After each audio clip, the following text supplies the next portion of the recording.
Voilà, je disais tout à l'heure que vous êtes toujours au pouvoir, notamment puisque le camarade Tchatima Biala est aujourd'hui le premier opposant officiel nommé par le pouvoir de Brazzaville. Oui, certainement, mais bon, pour moi, c'est un non-événement. Excusez-moi. Alors, Marc Mapingo, avant de partir, j'aimerais bien que vous nous donniez, vous, aujourd'hui, votre, je dirais, votre position, comment sortir de la situation actuelle.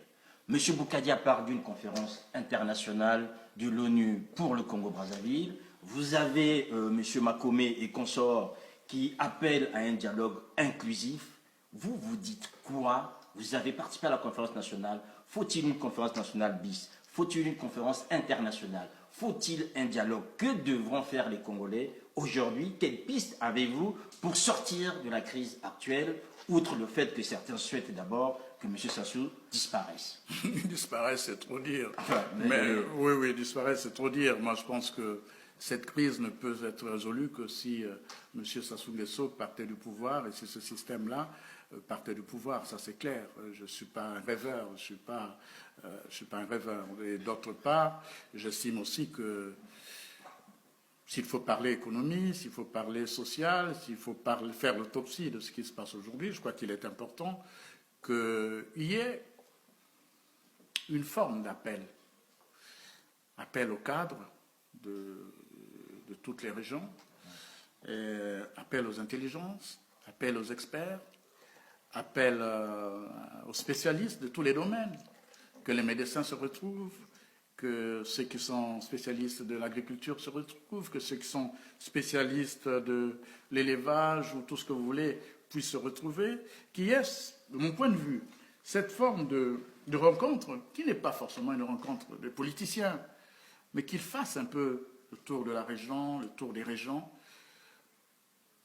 Il y a des palais qu'on a construits inutilement, qui sont aujourd'hui habités par des chauves-souris. Oui. C'est le palais présidentiel, donc c'est des chauves-souris présidentielles, bien sûr, si vous le voulez bien. Non, je n'ai pas dit qu'ils élèvent des chauves-souris, mais je dis il y a des infrastructures aujourd'hui qui peuvent accueillir, même dans des villages, ce type d'experts qui font le tour du pays et qui ramènent des informations et qui, à partir de ces informations, les donnerait aux politiques demain. Je ne sais pas à quelle sera la manière à laquelle nous allons parvenir à cela, mais je crois qu'il est important, et c'est le travail qu'avec un certain nombre d'amis, nous essayons de faire ici, au-delà de la politique, dire nous avons un pays qui est malade.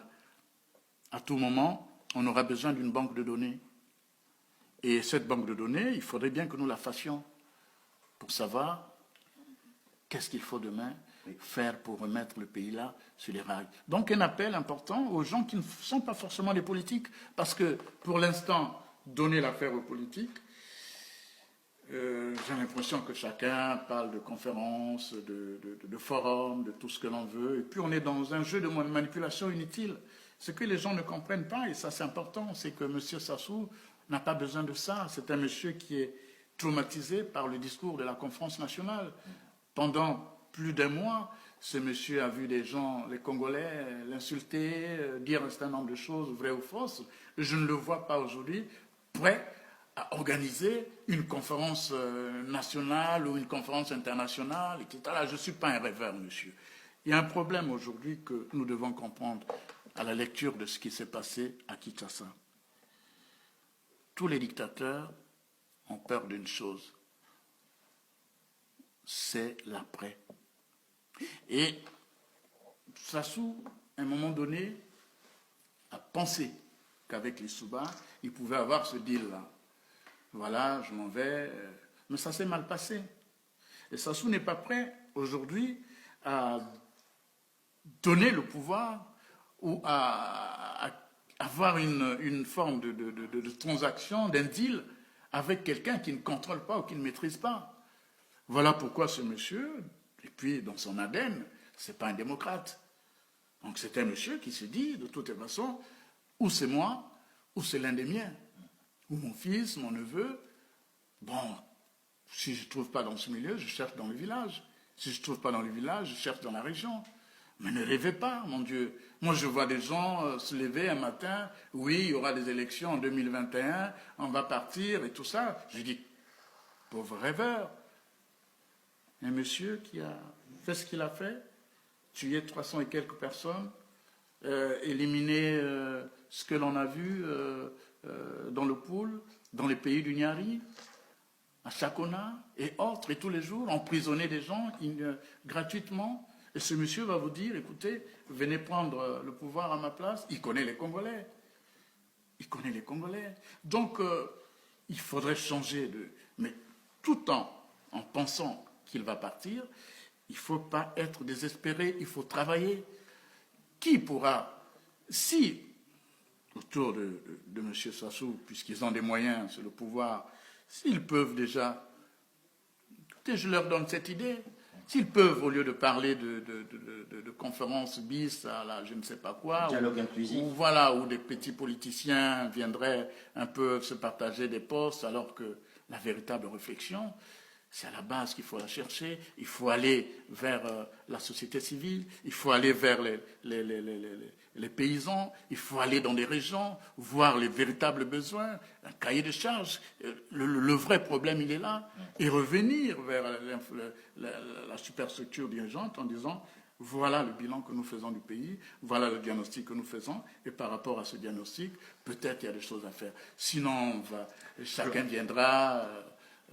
sur un plateau de télévision, proposer n'importe quoi, et ce n'est pas évident. Nous avons aujourd'hui un problème réel, qui est celui du pays, et nous sommes malheureux. Il y en a qui disent, oui, ceux qui sont à l'extérieur n'y pensent pas, ils s'en foutent et tout. On ne peut pas s'en foutre, je vous ai dit, c'est notre pays à nous tous, on a des parents là-bas, on a des neveux, on a des cousins, des petits... on a des Congolais qui ne savent pas ce qu'ils seront demain, donc ça nous fait mal aussi. Donc, moi, je pense qu'il y a quelque chose à faire, c'est cela. Alors, quelque chose à faire, c'est cela. Marc Mapimousi, on vous entend bien. Je pense que des gens qui nous suivent aussi le constatent que vous voulez qu'on puisse changer de paradigme. Jusqu'à maintenant, les grandes messes congolaises ont toujours été officiées par des politiques. C'est-à-dire qu'il fallait être leader politique, avoir un parti ou sinon être affilié à l'un ou l'autre afin de pouvoir prendre la parole et, je dirais, mettre